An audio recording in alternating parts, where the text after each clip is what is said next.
What screams, I'm way richer than I look?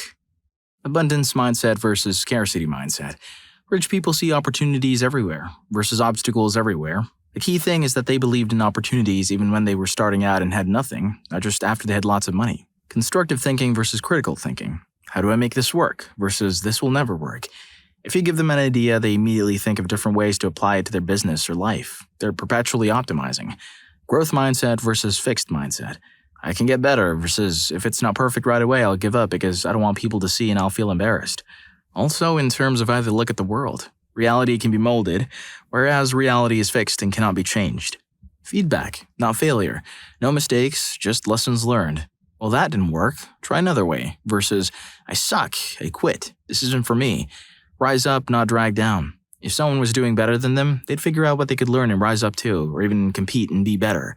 Maybe collaborate together, pull themselves up to the next level, not drag someone down to their level. Example of collaboration. A movie studio head was working when an employee burst into his office. There's this guy going from one college campus to another, screening your movies without permission. What are you going to do? Sue the guy? Try to shut him down? The studio head said wryly, I think I have a job for him in distribution. He hired the guy who did an outstanding job. They value saving time over saving money. If there's a faster, easier way to get something done but it costs more, they will readily pay for it. Personal development is an obsession. When they do spend it themselves, it's for personal development and networking. Hiring a coach, going to expensive exclusive events to network with other big players, etc. Most people wouldn't dream of spending $10,000 and getting coached, but they'd rather get better at something with 3 months of coaching than 3 years of doing it on their own, saving time over money. Relatedly, they'd rather learn straight from the source via coaching than from the coach's books and courses. One guy added, a book is dead the day it's published. I want to go directly to the expert for what's working now. On the flip side, some do like to read. Get someone else's lifetime of experience in the week it takes to read a book. There's a saying, normal people have big TVs, rich people have big libraries. Maybe the modern equivalent is that normal people have a lot of shows to watch on Netflix, but rich people have a lot of books to read on Kindle. They prefer to hire an expert over doing it themselves or learning to do it themselves. They've learned to delegate rather than try to do it all themselves. Related to this is humility, e.g., I'd rather get someone smarter than me to do it. Minimal expectations versus over-the-top expectations when it comes to learning. This one took me a while to wrap my head around because it's the opposite of what I thought. That rich people would be more demanding. If they go to a high-priced event, they're happy if they just get one thing. One good idea, one tactic, one new contact, one new relationship. They shop based on quality and brand, rather than the lowest price. They're often more relaxed and have more free time, which they spend pursuing their interests and hobbies. They've got staff and systems in place to do the work. Time rich, not just money rich. On the flip side, many are also workaholics who hate being away from the office. Good taste in food, wine, and restaurants. I've met people like this who were otherwise humbly dressed and didn't appear rich, but their refined tastes were a giveaway. This might be less of a thing now since it seems like everyone is a foodie. They hide things that other people might brag about, because they're not out to impress and prefer to be discreet to avoid envy, requests to borrow money, etc. I once met a girl who said she went to law school but didn't say which one. Later it came out that it was Harvard. A friend who was there with me commented, as soon as she didn't say which law school, I knew it was going to be Harvard, Yale, or some other Ivy League place. How they treat the help. I learned this from a guy who had worked on yachts. I asked, who do you prefer to work for, old money or new money? Old money was his immediate answer. From his experience, old money people are taught to treat the help with respect. Obviously, the bad ones aren't taught this. New money, they're more rude because they were normal before, but they got rich and everyone else didn't. Wow, people with money to do whatever they want see opportunities all around them. Who'd have thunk? Story 2. Casually talking about properties and giving hilariously out-of-touch financial advice. This was my last boss's boss. I took a step back, career-wise, to work as a glorified teller. I just wanted to get banking on my resume to move into lending. Their pay was dirt as inflation was creeping. Deductibles were high while I was dealing with medical conditions, and even in the next 2 years with an aggressive trajectory, my department maxed out about $50,000 a year. I was chatting with her about her home remodel. No shade, she spent years getting to her position. I want that kind of money. I mentioned that I'd been doing some planning to get a home in the next 3 years with my SO. Just put aside what you save in rent by living with your SO every month, and you should have a down payment in the next few months. I took a $25 plus per hour pay cut to work there when I got out of bartending. My SO took an even deeper cut to start a union apprenticeship, and he has 2 kids, so he had to pay thousands in daycare bills to accommodate the new career. Even without all those circumstances, say we followed her advice, I'd save a whopping $375 per month. In 6 months, that would only amount to $2,250. $5,000 if SO miraculously could accomplish that also. That's not house money. Maybe I'm overly critical, but she was giving me that advice as I literally was washing laundry in the tub because my landlord wouldn't replace a washing machine for months and I couldn't afford a new machine on top of my medical bills while working for $16.25 per hour. I wrote home insurance and happened to have her policy pop up for a renewal. Her and her husband bought their $5,000 house at $175,000 in the early 2000s. He's been a bigwig at a financial planning firm for a decade. Yeah, Michelle, I'll tell you where you can stick with your advice. Story 3. Back in high school, my friend group consisted of roughly 8 to 10 people, all well off, comfortable, I'd say. Each family had enough money to pay for their kids' college and live a very comfortable lifestyle. After I had transferred, one of the guys asked me if I'd like to go see a professional football game. Of course, I said yes. An hour before the game, I was picked up by my friend in his 1970s beater car. He worked for 2 summers to save up enough money to buy an old El Camino. The AC didn't work. I was curious why he picked me up so late because I didn't see a parking pass in his dash, and I knew it would be hard to get there in time given the traffic and the time it would take to walk from the parking lot. Well, it turns out that we had a parking space in the stadium. We drove straight up to the player parking area and parked literally 15 feet from the back entrance. This guy's father was the CFO of the whole damn team and nobody had any idea. He wore hand-me-down clothing and paid for most everything he bought, cars, clothes, etc. He was one of the most humble guys I ever met and he would never talk about money. In fact, it almost made him uncomfortable. There was another friend in our group that I kept up with for a few years after college. Somehow, in the 8 years where we really kept up, he never mentioned that his dad was the CEO of one of the largest oil exploration firms in the entire world. I would have assumed that at some point we would have noticed something. It seemed like the richest people I ever met never wanted you to know they were rich. But then again, everyone's different. Story 4. My experience is that the giveaways for smaller things. My friends who grew up wealthy regularly forget that money is a limiting factor for other people. They'll suggest, why don't we just, and you'll have to remind them that the thing they want to do costs money. Most people can't just come up with the cash to do things on a whim. They also don't realize that the things they grew up with, e.g. getting a luxury car at 16, going to a private school, international travel, getting an allowance from your parents as an adult, are major luxuries. Our friend who earned a lot of money as an adult is the opposite. He's extremely generous with friends and his employees. He always offers to pay if he wants to do something that he suspects they won't be able to afford. He lives frugally, but he's not tight-fisted by any means. His generosity is probably the only big giveaway. Also a lot of small in-the-know things, like a certain wristwatch that costs a fortune but for most people is indistinguishable from afar. From say a €2,000 watch or a really expensive pen. There's a lot of famous, really expensive-looking clothes and accessories like Dolce & Gabbana or Mont Blanc. Stuff that's noticeable and recognizable. But then there's a whole bunch of way more discreet fashion and design brands that can cost tenfold more and are at first glance indistinguishable from the normal high price range. They usually have a discreet logo or a distinct feature by which you can tell them apart. While they certainly have good quality lots of times, their price to performance ratio is basically non-existent. So I think they exist only for the precise purpose of saying, I'm way richer than I look. Story 5. I used to work as a nanny in Dubai. My first family there really tried to show off their money, paid lots of money for a number plate with low numbers in it for their car. I don't know, it's a thing there. Always made sure that the brand names on their bags, shoes, or whatever was clearly visible. Made it a huge deal that someone in the family was married to a sheik, had a holiday house in France that they constantly talked about, etc., etc. I thought they were super rich because I hadn't ever been around anyone with that much money before. I moved on to my second family, and the difference was huge. For starters, they had recently moved to Dubai and hadn't found a house they liked yet, so they rented a freaking 3-story flat in a super fancy hotel for 6 months before moving into their house. Like it was no big deal to live in a hotel where the fee for a night was probably more than my monthly salary. The first family had always put kids and nannies in economy class while traveling. This family had everything flying first class or business class if seats weren't enough. When they didn't use the extended family's private jet. They tipped ridiculously well everywhere we went and generally spent huge amounts of money on all kinds of things, but never made a big deal out of it. But sometimes the mother would lock herself in her bedroom and cry while watching the news about starving kids in Yemen or the war in Syria, but it didn't seem to ever occur to her that she could donate money to any of these causes. Yeah, but she probably knew even if she was super rich, it wouldn't make any difference. Story 6.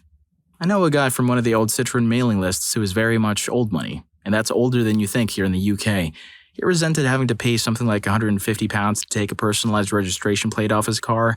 I can't remember the plate, but it's something like J1, single letter, single digit, and worth, at the time, about the same as a 4-bedroom house. £150 for a bit of paper, though? No, never. So off he went to the local car auctions to buy something with a bit of tax and MOT, legal requirements in the UK, so he could transfer the reg onto that for basically nothing and have a new toy for a week or two. And at home, he came home with a 1996 Citroen Santia 2.1 TD, forest green gray leather for £100. The six-figure price number plate came off the Bentley and onto the Santia, and since it had his plate and it was road legal, he drove it. Then he decided he quite liked it. So he had the suspension and engine serviced, and he liked it even more. You know who didn't like it? All the people at the golf club he went to. When he parked it up front in center alongside all the big flashy German Luxo barges. Saw this crappy green Citroen right there between two Porsches worth about as much as his number plate. But you can afford to drive any car you like, people would say. Why are you driving that thing? Because I like that car. 0 Fs given. Story 7. Unique or somewhat odd collections of things most people don't collect. I worked in a high-end whiskey store for many years, and the number of shabbily dressed men from overseas who strode in to spend $5,000 to $10,000 on whiskey for their collection was staggering. They were always chatty, knowledgeable, and above all, casual. One man in particular had been collecting for decades. His wife was fully supportive. She had her own collection of rare items, he implied, and he enjoyed traveling the world to pick them up as an excuse to go somewhere. Conversations often went like this. Customer: I see from your website you have the rare bottling from 1967. Do you have any in stock now? Me: we do, yes, it's downstairs. In fact, we have a few of that vintage, as well as the 1953, 1966, and 1972. Would you like to know the prices? Customer: oh, great. I think that fills a couple of gaps in my collection. And if not, the guys and my wife will enjoy cracking one open. Can you package them up for me, please? Would you like to know how much they are, sir? Customer: can you ship them all to my place? In fact, if you have discounts for bulk items, I'd like to know what other vintages you have. And so on. This is the dream, huh? You gotta love a good underdog story, especially when they're secretly loaded. Let me know in the comments below if you've had any experiences with the secretly rich, or better yet, hit the like and subscribe to stay in the know. Let's get back to it. Story 8. Not looking rich is what my mom used to say. The sneaky wealthy don't have to flaunt it because they own it and know it. Richest neighborhood in my home city, like old money rich, I used to take drives through for fun since it was just a beautiful area of nature. I saw nothing but beat-up old Toyotas and then a Land Rover, a Merc 4x4, or those expensive Ford pickups, you know the ones, right next to each other. I never saw the expensive black Mercs, but probably just in their garage. Also, if they have a car lift in their garage, that's mid-old money rich. Ironically, I knew a girl who was adopted by the original developer of that neighborhood, like a casino owner who lived in it. She showed me her playhouse one time from her childhood after pointing out the property. It's a Barbie pink house, half the size of mine, and I grew up in a suburban-sized house. There are many different types of rich people, but old money is definitely low-key. They'll own a freaking hill for their house that's built to last for decades but drive an amazingly perfect truck from the 80s while talking about $1 million plus they spent on fiber optics because AT&T didn't have their place wired up. Story 9. I represented a guy who was or is rich. I mean filthy. Owns buildings, plural, in Manhattan.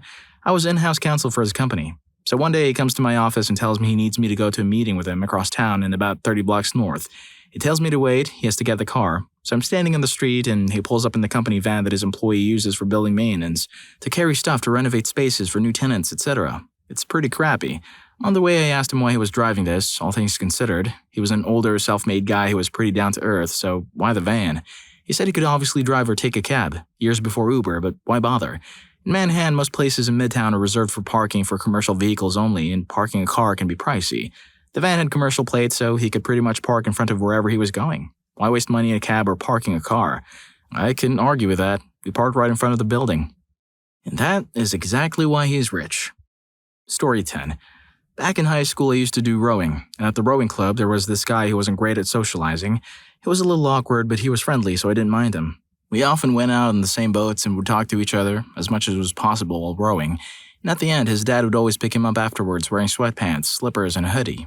You might understand why, then I didn't believe my friend when he told me that they were one of the richest families in the world.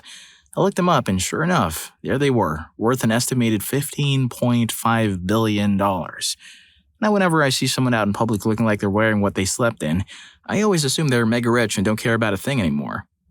Well, I definitely dress like that in public, but I can assure you I am not rich at all. Story 11. I work in management consulting, and though we all get paid well and can afford nice things, more or less you're expected to dress for your day. That is to say, wear your nice stuff to your meeting with the big corporations where people will appreciate it.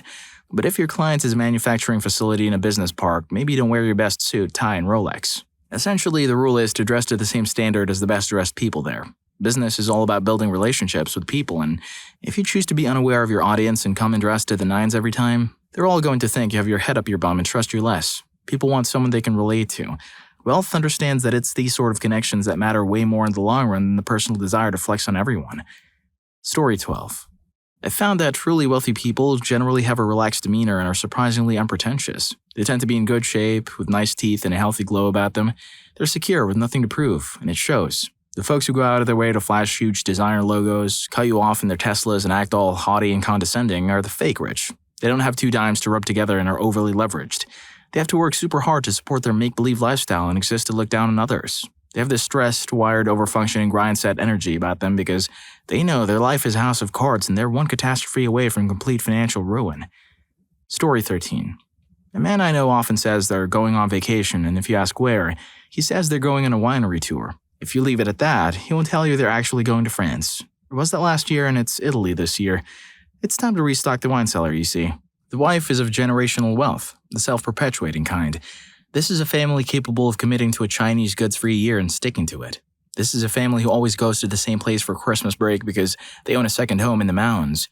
And you wouldn't know any of this just by looking. You have to know them and, at that point, ask questions because real wealth flies well below the radar. Story 14. My old boss casually calls me in to help him carry some papers to the car dealership. He was wearing casual clothes, something a regular dad would wear at a mall, so when we got to the BMW dealership, nobody took him seriously. It took us a while to find someone to help him, and funny enough, they hired a new guy so he was forced to talk to us to gain experience, I guess. But that didn't work for him because when my boss picked a car, the sales guy tried to explain its features and whatnot, and my boss was like, I don't need to hear it. Let's just go to your office and talk about money.